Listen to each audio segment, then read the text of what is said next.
Saudara-saudara kaum muslimin yang berbahagia, ini merupakan analisa sosial bahwa pada suatu saat nanti akan terjadi di tengah-tengah umat di mana kita dihantam dan diserbu dari segala macam penjuru. Akidah didangkalkan, peradaban dan kebudayaan dirusak, makanan dan minuman diracuni, pakaian ditelanjangi dan lain sebagainya, sampai kita melepaskan nilai Islam yang kita cintai ini. Kondisi sosial ini satu saat akan datang kepada kita. Demikian analisa dan peringatan dari Rasulullah sallallahu alaihi wasallam.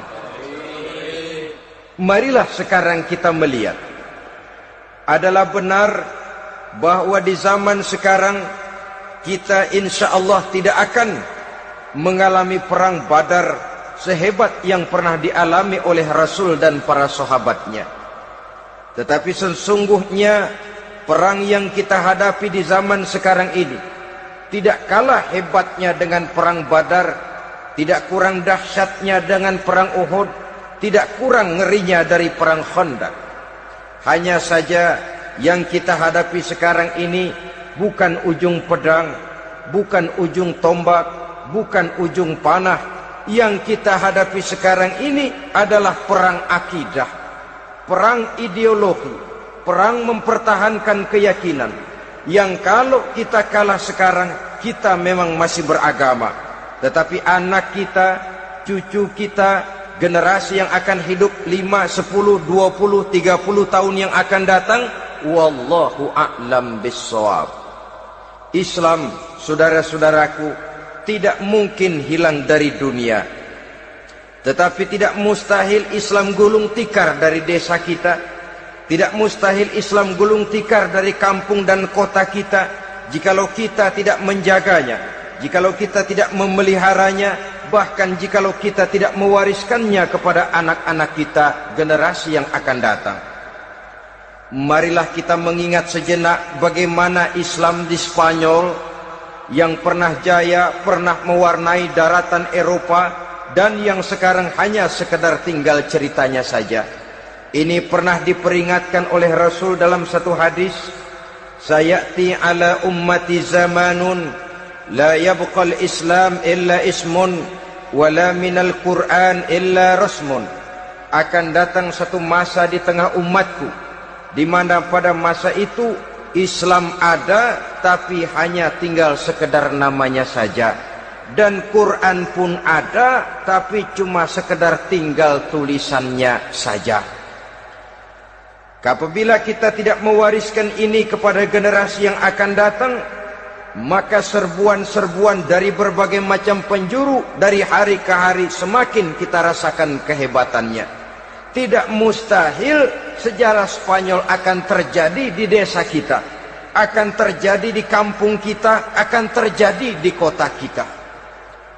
Orang Spanyol, kalau mereka cerita kepada anaknya, mereka akan cerita, nak, di sini dulu ada masjid. Kapan Pak? Dulu bener dah. Banyak orang Islam kalau hari Jumat pada sembahyang, kapan itu Pak? Dulu sekali. Sekarang cuma sekedar tinggal ceritanya saja. Bukankah sesuatu yang sangat tidak mustahil apabila kita tidak menjaga dan mewariskan Islam ini kepada generasi yang akan datang, maka serbuan-serbuan akan membawakan hasil yang diinginkan oleh para penyerbu itu tadi. Kita sudah menjadi umat yang mayoritas, tetapi umat yang mayoritas ini menurut Rasul dikepung sedemikian rupa, akidahnya didangkalkan, peradaban dan kebudayaannya ditekan sedemikian rupa, kehidupan sosialnya dibuat individualis, kemudian dari segi pergaulan, pakaian, makanan, minuman dan sebagainya diracuni, sampai dia tidak lagi berpegang teguh kepada agamanya. Dan dikala itu hilang kehebatan umat ini di mata musuh-musuhnya. Orang lain memandang kita ringan saja, enteng saja, satu umat yang sudah kehilangan wibawa. Padahal konon kabarnya kita mayoritas. tapi enak saja dikutak-kutik orang lain. Dan dikala itu di hati kita merajalela penyakit wahan. Penyakit wahan itu apa? Pertama, hubbud dunia, terlalu cinta kepada dunia. Terlalu cinta kepada dunia yang menyebabkan kita lupa akan tanggung jawab dan kewajiban, lupa meneruskan dan mewariskan Islam kepada generasi yang akan datang. Kita berlomba hanya untuk mengejar dunia dan seluruh isinya.